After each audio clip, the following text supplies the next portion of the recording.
Viewers, it's Michael from Screw Review, bringing you my 545 podcast. This is my 545 podcast. And like always, I'm going to speak very loudly, very clearly, very slowly, in case you don't understand me. Also very slowly as well. And finally, and also, I'm going to try to do my best not to breathe so hard during this audio podcast recording as well, not to cause any audio feedback as well. And finally, if you're under 18, this audio podcast recording will contain to adult language.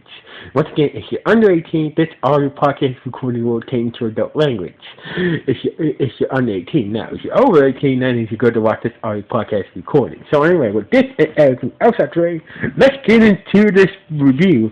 I gotta say, the second season of Stargirl was the second season of Stargirl. Woo, it was crazy. So basically, it was crazy. It dealt with a lot of things were going on. A lot of things were going on. Each of the characters were going through their things. Beth with her parents. They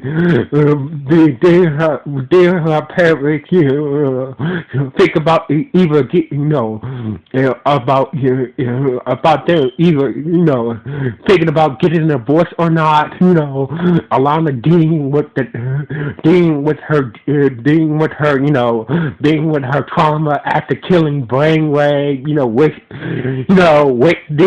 dealing with, to be treated like crap, it's still being treated like crap. Still being treated like crap, and everybody treating him like crap, even though he did a lot of good to save the town, Courtney, in case of Courtney, she's been so obsessed, wanting to be Stargirl, she let her schoolwork slip. So basically, I hope that, there's a lot of things going on here. So basically, honestly, this whole season has been, everybody had some good character development moments. So basically, and Calypso, oh my God, Calypso was the most excellent villain for this season of Stargirl. So basically, they couldn't pick a better villain for Stargirl season 2. And plus, we finally got some Green Lantern action with Jade. So basically, I'm happy with that. We also finally got the debut, the debut of the Thunderbolt Genie, and the Thunderbolt Pin and Joaquin as well. So basically, and also some characters that that were featured less in the first season, like Zeke, helped play a major part in this season. Cindy, and once again, Cindy, went for trying to destroy them and ended up helping them. So basically, we got to meet the Shade. We got some Grundy action. We got some Strike action. This whole series, and this whole second season was very good. But the only things I would say I didn't like about this season is it did feature a lot of jerk adults. Not enough, there were not enough, there were just most of the adults in this season, besides the parents and whatnot, were basically jerks.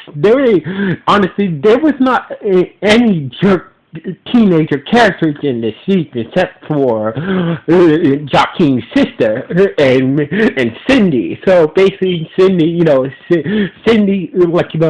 I just wish that it's just they had a lot of jerk adult characters, but I just wish that they had a lot of jerk teenage characters as well.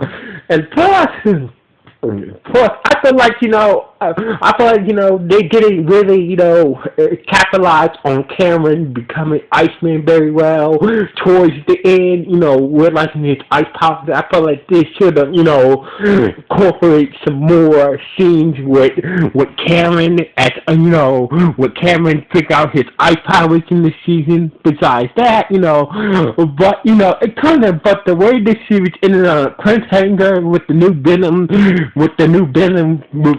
Mr. Bones, saying that, he's coming to Blue Valley, him and his Hexo group and whatnot, it just, it could have ended on that cliffhanger, and plus there's a lot of shocking things,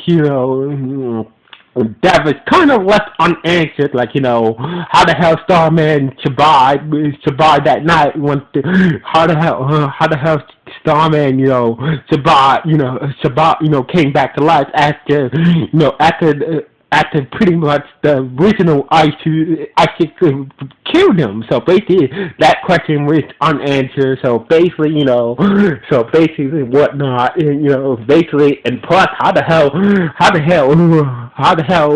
Artemis' parents bought the house next door to them after their daughter Artemis broke her parents out. So basically, Tigers and Sportsmaster, broke out to see Artemis, get a football tryout to a college. Then, towards the end, Artemis showed up with her mother and dad, who she broke out of prison. Then once they defeated Calypso, everything's like, we see Courtney,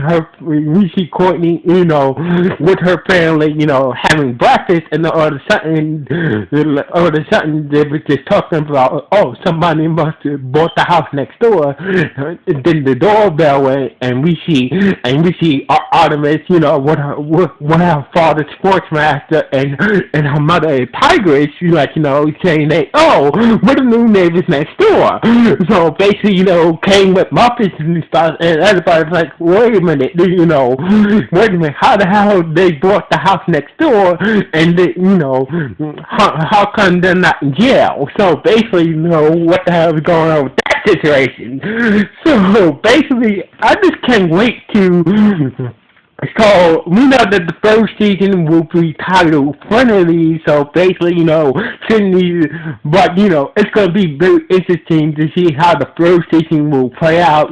Cindy wants to join the JSA, to best, the Starman will be a regular, Starman and Joaquin will be regulars, and, in season 3, we got a new Venom, a new group, we got a new, and his group called the Hatcher Group. So basically, with Mr. Bones. So basically,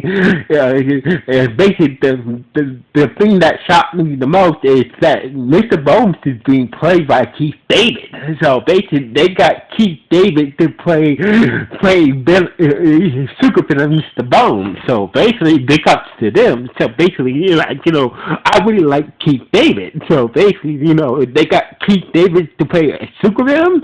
That's going to be lit right there. So anyway,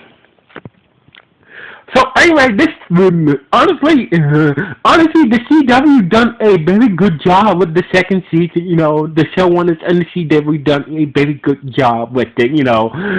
With this whole second season of Stargirl. So basically, everything was handled well, except for some things. But everything was good, and I had that little drama to go through.